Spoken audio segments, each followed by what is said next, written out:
Hello everyone. Today I, Anushri Pandey from the Department of Buddhist Studies of University of Delhi will be discussing with you all on module number 24 of paper number 12. This module deals with the origin and the development of Mahayana Buddhism. From this topic we will understand about the origin of Mahayana Buddhism, its expansion in other countries, and its development on various grounds. Mahayana is one of the main branch of Buddhism existing today. The other branch is Hinayana. This school also has a large number of followers compared to Hinayana. The word Mahayana is derived from two words, Maha and Yana. Maha means big, great, something which is large. And word Hinayana means a vehicle. Therefore, Mahayana literally means a big vehicle, a big ship, or a great ship. It is a ship which can accommodate a large number of people in them and carry them safely to the Nirvana. Mahayana Buddhism was originated in India, but today it is followed and is still going in countries like China, Japan, Mongolia, Vietnam, Nepal, Bhutan, all the northern Asian countries, because of which it is also known as the Northern Buddhism. Now let us discuss about the origin of Mahayana. Mahayana Buddhism was formed in India around 1st century AD, when Buddhism got divided into two parts, Hinayana and Mahayana. But now a question arises, how Buddhism got divided? Buddhism was started in 6th century by Lord Buddha. After getting enlightened under Bodh tree near Gaya, Buddha taught Buddhism throughout his life. Buddhism was accepted by everyone, whether rich or poor, high or low. His methods of passing his teaching was an oral method, because of which, after the death of the Buddha, it became difficult for monks to identify the real, the correct, or the authentic teaching of Buddha. In order to solve this problem, the first Buddhist council was held in Rajgarh immediately after the death of the Buddha. This council was held in order to determine how the teaching of Buddha will continue. In this council, all the teachings of Buddha were repeated and recited again, and they were collected in baskets. These are the three baskets of Buddhism, which is known as Tripitaka. The first Pitaka is the Vinaya Pitaka. It deals with the monastic rules, the rules which are necessary for every monk and nun to follow. The second is Sukta Pitaka. The Sukta Pitaka deals with the words spoken by Buddha himself. And the third is Abhidhamma Pitaka. This Pitaka deals with Buddhist doctrines. The first two Pitakas were written during the first council only, but the last Pitaka, the Abhidhamma Pitaka, was written during the second council. The second council was held after 110 years after death of the Buddha. This council was held in Vaishali. In this council, the earliest sign of division between the Buddhist Sangha was seen. Here, some monks found it necessary to change certain rules in Buddhism, whereas some were against this view. As a result, after the second council, two groups were formed, Mahasanghika and Satthiravadins. The continuation of division was so much that during the third council, which took place in the Ashoka's period, Buddhism was almost divided into 18 to 20 schools. The aim of this council was to make Buddhism one again. But this was not so successful. All the schools were so much divided, and all were claiming their teaching to be the authentic and the real teaching of Buddha. But after few years only, many schools found it very difficult to survive. And some schools also got merged into other schools. As a result, by the Fourth Buddhist Council, Buddhism got finally divided into two parts, that is Hinayana and Mahayana. Mahayana was found in India around 1st century. It is difficult to say the exact time, the exact location, the exact date of this formation. Ashwaghosha is said to be the first systematic expounder of Mahayana with his great philosophical work, Mahayana Shastra Hotpada, or the Awakening Faith in Mahayana. But Mahayana became very clearly well defined in 2nd century by a great philosophical work of Nagarjuna known as Madhyamika. This is how the Mahayana Buddhism got started. Now let us discuss about the development of the school. The development of any school takes place slowly, in different stages and in different fields. This development usually takes place in the field of art, culture, literature, philosophical, and many more. Mahayana Buddhism was not a sudden movement, so its development also took place in several stages, which took many years. The development of Mahayana Buddhism can be classified in 3 ways: social development, art and cultural development, and philosophical development. Mahayana is a branch of Buddhism which is open for every individual in the society. So, in this field of social development, the school of Mahayana became one of the most popular schools of Buddhism. Unlike Hinayana, which only aims at individual self-enlightenment, Mahayana aims for universal enlightenment. As the word we know, Mahayana means a big ship. They try to accommodate as many number as of individual they can collect in this ship and take them safely from the suffering of this world to the nirvana.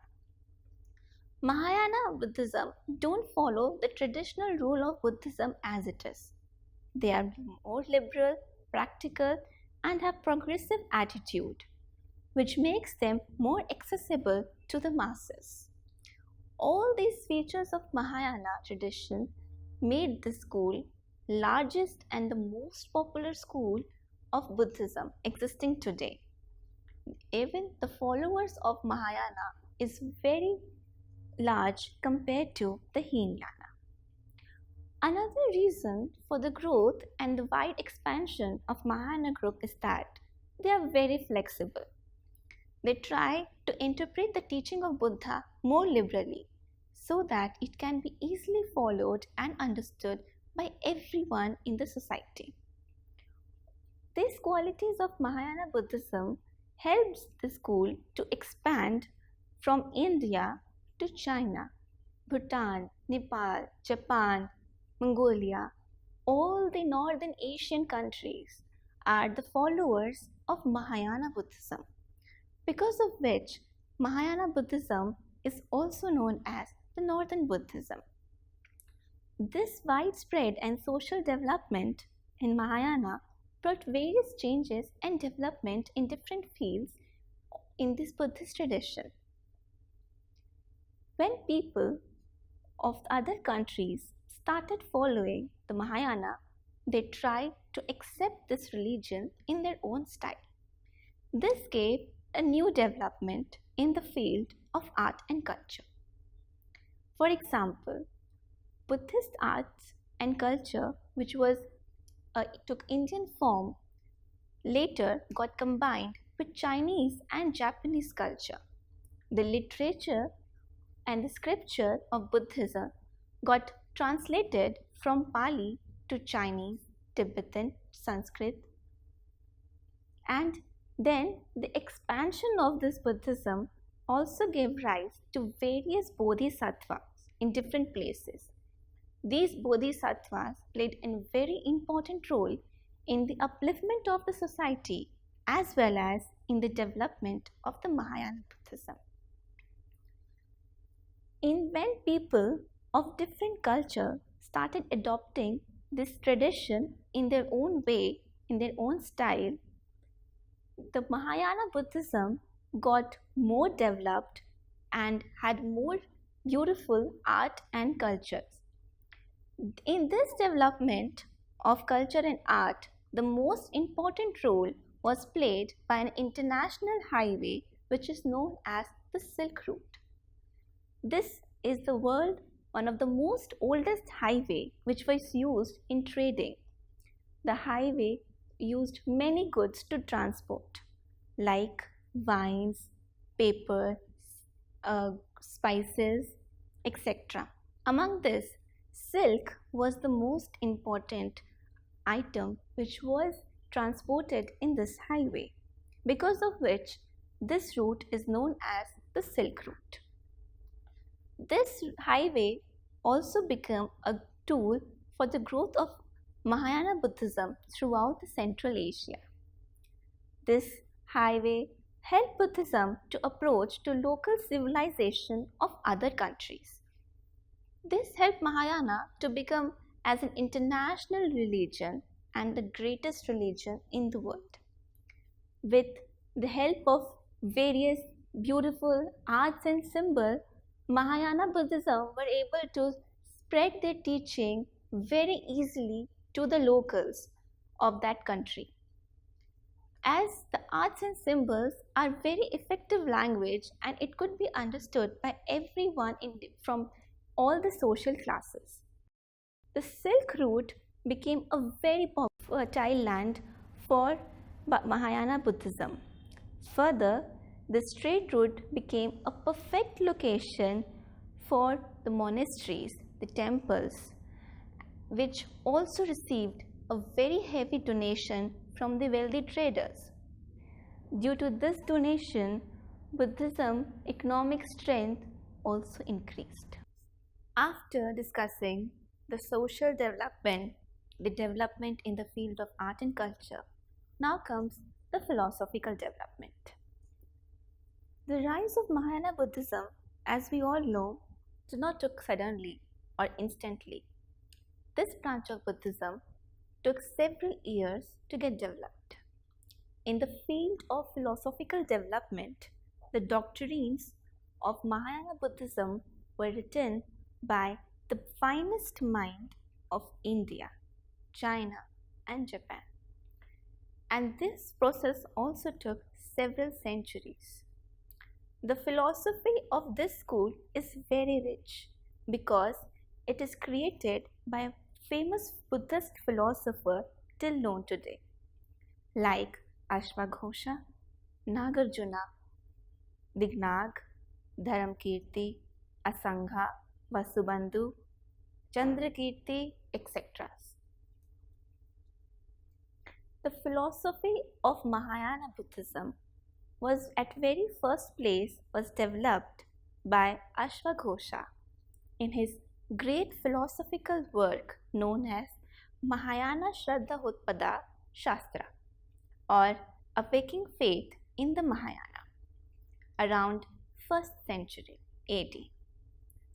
During this time, Mahayana was only partially developed, but by the 2nd century AD, the school became very well clear, well defined with the help of the great philosophical work of Nagarjuna, which is known as Madhyamika Karika. In this book, Nagarjuna introduced with a very most popular concept in Mahayana Buddhism known as the Shunyata. Later, around 4th century AD, the two Brahmin brothers Asanga and Vasubandhu also developed many philosophical theories in Mahayana. The teaching of Mahayana Buddhism were mainly written down in Sanskrit, and later it got written down in Chinese language also. The school after Asanga and Vasubandhu was developed by Dignag, Dharamkirti, Chandrakirti, Aryadev. The Mahayana Buddhism is based on the original teaching of Buddhism, like the Four Noble Truths, Eightfold Path, the doctrine of dependent origination, etc. And they fully accept the teaching of the Buddha, but they do not accept the traditional interpretation of this teaching. They interpret them in more liberal way and in more practical way, so that it can be easily followed and practiced by every individual in the society, because they believe in the enlightenment of all. That is, they believe in universal enlightenment. The path of Mahayana is also known as the path of Bodhisattva, because of which Mahayana Buddhism is also known as Bodhisattvayana, which means the path, the vehicle of the Bodhisattva. A Bodhisattva is a person who is on the path of becoming fully enlightened Buddha, but they delay their nirvana in order to help poor and ignorant people who are stuck in the oceans of suffering. The concept of Bodhisattva is very important in Mahayana Buddhism. According to them, to be a Mahayanist is to become a Bodhisattva who is always ready to help others, and for this they are ready to delay their own nirvana. In other words, Mahayanist Buddhist, if you become a Mahayanist, you automatically become a Bodhisattva who aims at the liberation of other individuals first and then liberation of themselves. The literature of Mahayana Buddhism is very vast, due to which Mahayana Buddhism became a kind of organization which consists of various schools. From Tantra school, which is found in Tibet and Nepal, to the school of Pure Land sect, which is found in China, Japan and Korea. But the school is mainly divided into two major schools of thought. The first is Madhyamika and the second is Yogacara. Madhyamika school call themselves Shunyavadi and Yogacara school call themselves Vigyanvadi. The school of Madhyamika was founded by Nagarjuna around 2nd century AD. The main text of this school is Madhyamika Shastra. This book is one of the greatest philosophical work of Nagarjuna. In this book, Nagarjuna introduced us with the concept of Shunyata. The word Shunya makes very frequent appearance in the school, which makes the school unique from the other schools. The term Shunyata literally means emptiness. It is the void. It is inexpressible, indescribable. For Nagarjuna, Shunyata is absolute reality. According to him, the world or universe is void of reality. That is, it is Shunya. This view of Nagarjuna does not lead one to nihilism, which is commonly mistaken by most of the people. This view only negates the empirical world which is seen by us and not anything beyond that. The second major school of Mahayana Buddhism is Yogacara. The school is known as Yogacara because they believe in the practice of yoga. According to them, with the help of yoga, one can get freedom from all the worldly attachment, because such attachment give rise to various kinds of suffering and misery, like the problem of old age, death, rebirth, etc. All this problem can be solved with the help of yoga. The school of Yogacara was established by two Brahmin brothers, Asanga and Vasubandhu, around 4th or 5th century AD. The philosophy of this school later was developed by famous Buddhist philosophers like Chandrakirti, Dignag, Dharamkirti, and many more. Yogacara holds the view of subjective idealism, because of which it is also known as Vigyanvada. According to them, when an object is perceived, its existence becomes similar or it becomes non-different from the mind which is perceiving it. These were the two main schools of Mahayana Buddhism. Further, Mahayana Buddhism puts a great stress on love and compassion. For them, compassion or karuna is the supreme. It is the highest virtue and it has equal importance as wisdom. Mahayana offers liberation to all beings with the help of knowledge, faith, love, and compassion. As a religion, it also believes in the worship of Buddha, because according to them, Buddha was a god. He was the supreme reality who descended on the earth in the form of human for the welfare of the mankind.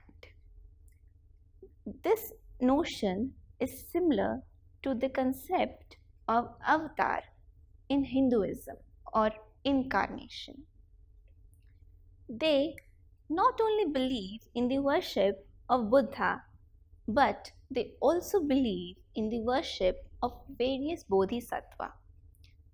They set up the statue and images of Buddha as well as bodhisattva in their monastery and temple and do their worship, because of which Mahayana Buddhism becomes not only an ethical teaching but also a religion. So this was the history about the origin and development of Mahayana Buddhism. Now let us take all these points briefly. Mahayana Buddhism was founded around 1st century AD, but the exact date, the exact location, the exact time of the formation of this school still remains a mystery. This branch of Buddhism is known as Mahayana Buddhism or Big Ship because this school aims at liberation of every individual in the society. Because according to them, whoever is born in this world are eligible to attain liberation. That is, they aim at universal salvation. So, in order to achieve this, they try to accommodate every individual in the society in their big ship so that they can safely carry them to the nirvana and so that they can get freedom from all the sufferings and miseries of this world. Ashvaghosha is said to be the first systematic expounder of Mahayana Buddhism. After Ashvaghosha, the school was formulated by Nagarjuna, Asanga, Vasubandhu, Dignag, Dharamkirti, Chandrakirti, and many more. Due to their liberal and practical thinking, Mahayana Buddhism became a very flexible, because of which many people started following this Buddhist tradition. Due to large number of followers in this school, Mahayana Buddhism became most popular Buddhist tradition, and it is still the most popular Buddhist tradition which is still followed in China, Japan, Tibet, Nepal, Korea, Bhutan, and many places. The expansion of Mahayana Buddhism also combined new cultures in it, because of which new art, new culture took place in this tradition. In the expansion, the mostly affected country was the Chinese. The Chinese not only translated the Buddhist scripts but also formed various beautiful Buddhist art which are still famous today. This expansion also affected the literature, the scripture, the philosophical writings of the school. Mahayana Buddhism grew bigger and bigger day by day, and it consists of various schools, from Tantra schools to the school of Pure Land sects. But majorly, the school is divided into two philosophical parts. The first is Madhyamika and the second is Yogacara. The school of Madhyamika was founded by Nagarjuna around 2nd century. He gave a very famous concept, Shunyavad, in his philosophy. The use of Shunyavad in Mahayana Buddhism also make the school very unique. The other school of Mahayana Buddhism is Yogacara. Yogacara is also known as Vijnana. The school of Yogacara, as we all know, was started around 4th century AD by two brothers, Asanga and Vasubandhu. Apart from these two philosophers, the other famous philosopher from this school is Dignag, Dharamkirti, Chandrakirti. The school of Yogacara believes in the practice of yoga. According to them, with the help of yoga, one can get liberated, one can get detached from all the worldly sufferings, because such attachment with the worldly things leads to various kinds of misery, various kinds of suffering in our life. Apart from the ethical teaching, Mahayana Buddhism also took form of religion. Even today, we can see in many Buddhist monasteries, in many Buddhist temples, that the statue of Buddha as well as the statue of various bodhisattvas are worshipped. It is only Mahayana Buddhism who believes in the concept of bodhisattva. Bodhisattva are those Buddhist saints who unselfishly delay their nirvana so that they can help other people to get liberation. Mahayana Buddhism believes in such saints. They not only follow their teaching, but they also worship their statue like this worship the statue of Buddha. According to Mahayanists, Lord Buddha was a god who was born in this world in order to help people. It's just like the concept of avatara, which is in Hinduism. And so this religion also practices many parts which are followed in Hinduism, like worshipping the statue of Buddha, Bodhisattva, and offering flower, fruits to their statues, etc. So all these qualities made Mahayana Buddhism not only popular, famous, but it also became very accessible to every people in the society. Mahayana still believes in change. They accept new ideas so that they can accommodate more and more people in their ship, and with the help of knowledge, with the help of faith, with the help of compassion, they can take them from all the suffering to the world, and they can take them to nirvana. Thank you.